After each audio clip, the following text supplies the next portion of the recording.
What's up guys, Johnson here, and today I have another ranked gameplay for you guys. This is a 5-stack ranked gameplay alongside my friends, and it's almost a season reset, so I hope everyone's been doing well. And the main, I guess, objective of this video obviously is to showcase part of the 5-stack gameplay, but also talk a little bit about the new emblems. Personal thoughts, I think it has been a great change up. There's a lot of new things that you can do, and I personally enjoy that you can just pick and choose and mix and match the attributes that you want. I'm going to try and demonstrate that in this game on the Irithel. So composition wise, enemy team has a very beefy lineup. Our team has relatively good team fighting capabilities. We have solid tank Tegrill, we've got additional crowd control in the form of Ruby. Our assassin jungler Ling is gonna be a little bit weak early on, but he scales quite well. But he is gonna be very weak without farm. And of course, Irithel is a little bit more of a late game hero, so I'm just gonna try and play slow and farm it out. But you can see what's really helping me out here, right, against this Beatrix, even though Beatrix is strong early game, is actually, which I would like to get to at the start, I alluded to, was the emblems. So these new emblems that I'm actually running, I'm using the core assassin emblem, but I've used quantum charge from the marksman trait. Initially I used to call it a trait, right? So quantum charge gives you a little bit of healing based on your physical attack every once in a while. And I also have additional movement speed, agility, and also some adaptive penetration. So this is a very good combination for Irithel in particular, because Irithel is very strong in the kiting department amongst all the marksmen. So this is, yeah, nothing much to say here, but I was trying to get out, nothing much I can do, because Tigro didn't really have his ultimate, I didn't have mine as well. We wanted to fight this out, not a good idea. Link is not gonna get much done early on without any items and additional farm. So a little bit of mistake on our end, and we end up in a not too ideal situation, realistically speaking. So anyway, back to Irithel. So Irithel is a mid to late game marksman. You really need a few items to get going. You typically need 2.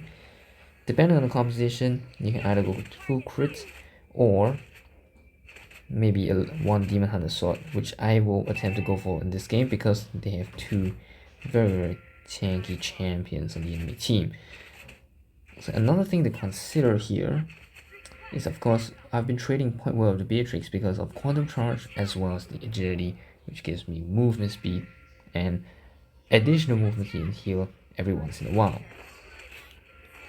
So our team has been fighting. Hilda is very deep in. I will try and stop this Hilda out, use my ultimate to try and get out of the way, and you can see I'm always standing at the side here because Irithel isn't a marksman that can read really well, but Irithel's strength is really kiting. You can see I'm basically out of range, out of sight from a lot of people, and the idea really is to just stay away.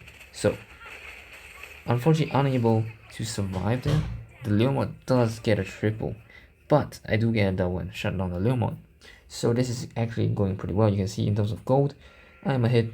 However, our jungler is not doing that well compared to theirs. So this is by no means like a solid push for our mid to late game or even transition in, obviously, because as I mentioned, Irithel is really a late game champion. So good ultimate by the Tigreal. I run all the way in for the Irithel, but our Tigreal didn't really help us. A little bit of miscommunication on our end. If he tanked it out, we definitely could have got at least maybe even both of them. We definitely got the Irithel, got the Beatrix, no problem.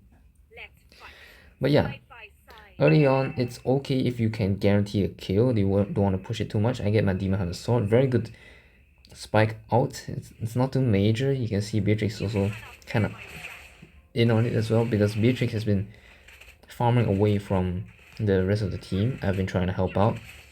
we've been decent enough fights. The rationale for this really is like Irithel is a lot better in team fights for the most part because you can just kite around, but actually because of the ultimate as well as the slow, you can really kite well, even easier in skirmishes. So 1 versus 2, 1 versus 1, pretty solid. Team fights, you gotta kind of just make it work, right? Fire from the side. Need a lot of peeling, but not as much peeling as you would need for, let's say, another very strong mid to lane game marksman like Clint. So our team once again is looking for a team fight, which is honestly not ideal. I think our Leo mode, our Ling isn't quite up there, and he's gonna get hit here. And just farming out for the.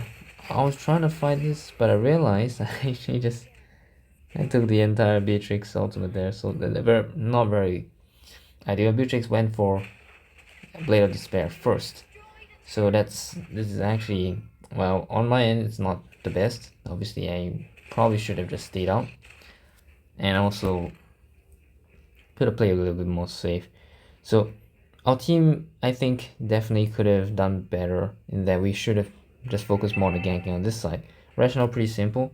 You can see enemy team has Hilda. Hilda on the experience lane is almost impossible to kill, even if Hilda has hybrid damage. As you can see, is building slight, probably deep dominance eyes after Blade have disease.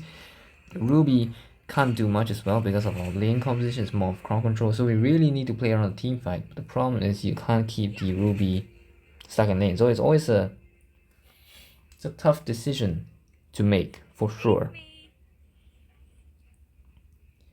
So as you can see, I am behind at this point. It used to be the other way, but you know, just play it safe. Dodge as many skill shots as you can. Irithel is still a marksman, very good at kiting, but you can't take more than probably 2 hits from anybody, realistically speaking. Tigger is in the bad spot. There's no way. I can't do much. I have to stay at the side. You can see Minotaur is actually doing good work at zoning me out. Right, I'm not gonna stand closer. There's no way I do stand closer anyway, because I would die, and here I think I still die. Yeah, I still die. Leomord's already 2 levels ahead. So a few other mistakes that our team made along the way, and we slowly lost our very small lead. Now we are trying to trail.